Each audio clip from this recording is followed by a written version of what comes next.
Hello guys, welcome back my YouTube channel. And आज जो है हमारा कौन सा लेक्चर होने वाला है? लेक्चर सेकेंड होने वाला है और वही हमारा वो चैप्टर विद्युत धारा का चुंबकीय प्रभाव, ये हमारा चैप्टर का नाम है। ये हमारा 5वां चैप्टर है और इसको हम लोग सबसे पहला लेक्चर को कर चुके हैं। एंड उसको अगर आप लोग नहीं देखे हैं तो उसको आप लोग जा कर के देख लीजिए।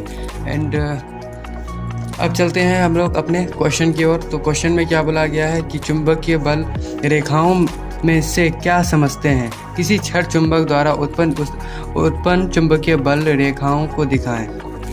तो चुंबकीय बल रेखा को दिखाना है और समझाना है, ठीक है। तो किसी चुंबक द्वारा चुंबकीय क्षेत्र की दिशा बताने वाले वक्र पथ को चुंबकीय बल रेखाएं या चुंबकीय क्षेत्र रेखाएं कहा जाता है। नीचे छड़ चुंबक द्वारा उत्पन्न बल रेखाओं को दिखाया गया है, जो उत्तर ध्रुव से दक्षिण ध्रुव की ओर एक वलय के रूप में जाती है रहती है, ठीक है। आप लोग इस तरीके से देख सकते हैं कि एक हमारे पास एक एसएन यानी साउथ एंड नॉर्थ एक हमको चुंबक दिया गया है, लिए हैं। एंड उसमें सभी उसके बल रेखाओं को दिखाया गया है, ठीक है। तो आगे देखते हैं नेक्स्ट क्वेश्चन में। अब हम लोग देखेंगे कि चुंबकीय बल रेखाओं के गुणों को क्या क्या गुण है उसके बारे में देखेंगे कि चुंबकीय बल रेखाओं के गुणों को नीचे बताया गया है। तो सबसे पहला पॉइंट में क्या बोला गया है कि ये बंद वक्र के रूप में होती है, ठीक है। ये बंद वक्र के रूप में होती है। और दूसरा, चुंबकीय बाहरी बल रेखाएं उत्तरी ध्रुव से दक्षिणी ध्रुव यानी एन से एस चुंबक के अंदर, दक्षिण ध्रुव से उत्तर ध्रुव एस से एन की ओर जाती है, ठीक है। एंड नेक्स्ट पॉइंट में देखेंगे कि नेक्स्ट पॉइंट में क्या बोला गया है कि तीसरा पॉइंट में चुंबकीय बल रेखाएं एक दूसरे को कभी प्रतिच्छेद नहीं करती। जो हमारा चुंबकीय बल रेखाएं जो है ये कभी एक दूसरे को प्रतिच्छेद नहीं करता है। वो चाहे कितनी भी नज़दीक क्यों ना रहे, वो कभी आपस में प्रतिच्छेद नहीं करेगा। जहाँ चौथा पॉइंट में क्या बोला गया है, जहाँ चुंबकीय बल रेखा एक दूसरे के निकट होती वहाँ चुंबकीय क्षेत्र की प्रबलता अधिक होती है। जहाँ अगर उसका जो चुंबकीय बल रेखा जो होगा उसके निकट जितने अधिक होगा निकट होगा वो उतना ही वो स्ट्रॉन्ग होगा, ठीक है, प्रबल हो जाएगा, ठीक है। एंड एनसीईआरटी क्वेश्चन है, इसको देखेंगे कि एनसीईआरटी क्वेश्चन में क्या बोला गया है कि दो चुंबकीय क्षेत्र रेखाएं एक दूसरे को प्रतिच्छेद क्यों नहीं करती है। तो दो चुंबकीय क्षेत्र रेखा एक दूसरे को प्रतिच्छेद क्यों नहीं करती है इसके बारे में देखेंगे। ये हमारा एनसीईआरटी क्वेश्चन है। एंड देखते हैं तो किसी बिंदु पर चुंबकीय क्षेत्र रेखा उस बिंदु पर खींची गई स्पर्श रेखा होती है। यदि किसी एक बिंदु पर दो चुंबकीय बल रेखा एक दूसरे को प्रतिच्छेद करे तो वहां पर दो रेखाएं प्राप्त होगी। जबकि किसी वक्र यानी वृत्त में एक बिंदु से केवल एक ही स्पर्श रेखा खींची जा सकती है। ऊपर की स्थिति में एक बिंदु से दो स्पर्श रेखा खींची जा सकती है, जो गणित रूप के नियम से असंभव है। अतः दो चुंबकीय क्षेत्र रेखा एक दूसरे को प्रतिच्छेद नहीं करती है, ठीक है। ये कभी आपस में प्रतिच्छेद नहीं करता है, उसी के बारे में इसमें बताया गया है, ठीक है।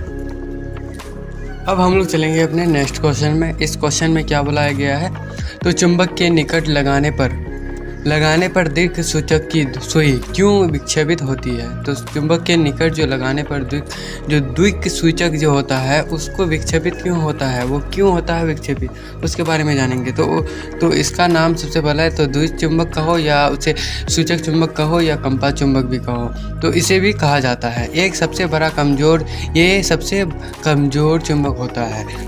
हम ये जानते हैं कि चुंबक के समान ध्रुव में विकर्षण और असमान ध्रुवों में आकर्षण की क्रिया होती है। ये एक असंपर्क बल का उदाहरण है। अतः दीर्घ सूचक को किसी चुंबक के समीप ले जाया जाता है, तब वही क्रियाशील आकर्षण विकर्षण बल के कारण दीर्घ सूचक की सुई विक्षेपित हो जाती है, ठीक है। तो यह जो हमारा जो है ये आकर्षण विकर्षण के कारण क्या होता है, दीर्घ सूचक की सुई जो होता है विक्षेपित हो जाती है, ठीक है। एंड अब हम लोग चलेंगे अपने नेक्स्ट क्वेश्चन में। नेक्स्ट क्वेश्चन में क्या बोला गया है कि किसी दिए गए क्षेत्र में चुंबकीय क्षेत्र एक समान है इसे निरूपित करने के लिए एक आरेख खींचे। एक समान चुंबकीय क्षेत्र को निरूपित करने वाला आरेख। देख सकते हैं कि एक समान निरूपित कैसे किया जाता है चुंबकीय क्षेत्र को, ठीक है। ये एंड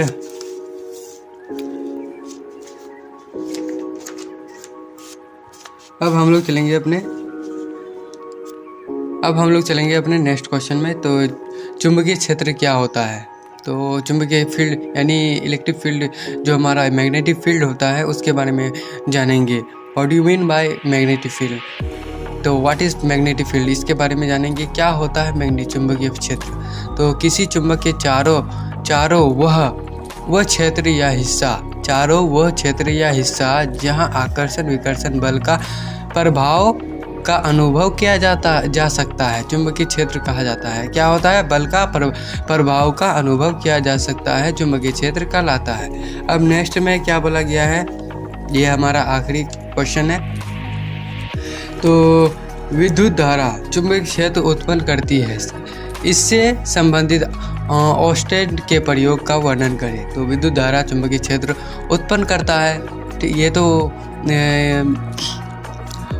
विद्युत धारा तो चुंबकीय क्षेत्र उत्पन्न करता है, इसके संबंध में ऑस्टेड जो प्रयोग किया है उसके बारे में बताना है। तो ऑस्टेड जो है, क्या बोला गया है कि सन 1920 ईस्वी में ऑस्टेड नामक वैज्ञानिक ने ये स्पष्ट किया कि विद्युत धारा चुंबकीय क्षेत्र उत्पन्न करती है तथा धारा की दिशा बदलने पर चुंबकीय क्षेत्र की दिशा भी बदल जाती है, ठीक है। क्या होता है कि धारा की दिशा अगर बदलने पर, अगर माइनस प्लस को, अगर माइनस वाला तार अगर प्लस में कर दे, प्लस वाला तार माइनस में कर दे, उसका जो दिशा है वो भी बदल जाता है, क्षेत्र की दिशा भी बदल जाता है, ठीक है।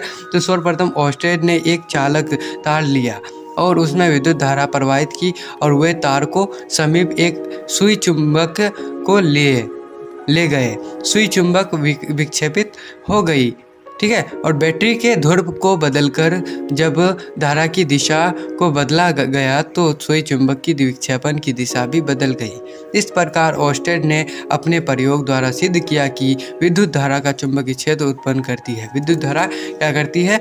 चुंबकीय क्षेत्र भी उत्पन्न करती है, ठीक है। और धारा की दिशा बदलने पर चुंबकीय क्षेत्र की दिशा भी बदलती है। आप लोग इस चित्र में देख सकते हैं कि एक इसमें क्या लिया गया है, एक हमारा सुई चुंबक को लिया गया है जो NS है, और इसमें उसके समीप जब एक बैटरी को ले गया और उसमें तार जो माइनस प्लस को ले गया उसके समीप, तो वो जो है उसका दिशा बदल गया। लेकिन जब इसको प्लस किया गया और इसको माइनस किया गया, यानी ये बदला गया माइनस प्लस को, तो वो उसका जो सुई चुंबक है उसका भी जो दिशा है वो भी बदल गया, ठीक है। एंड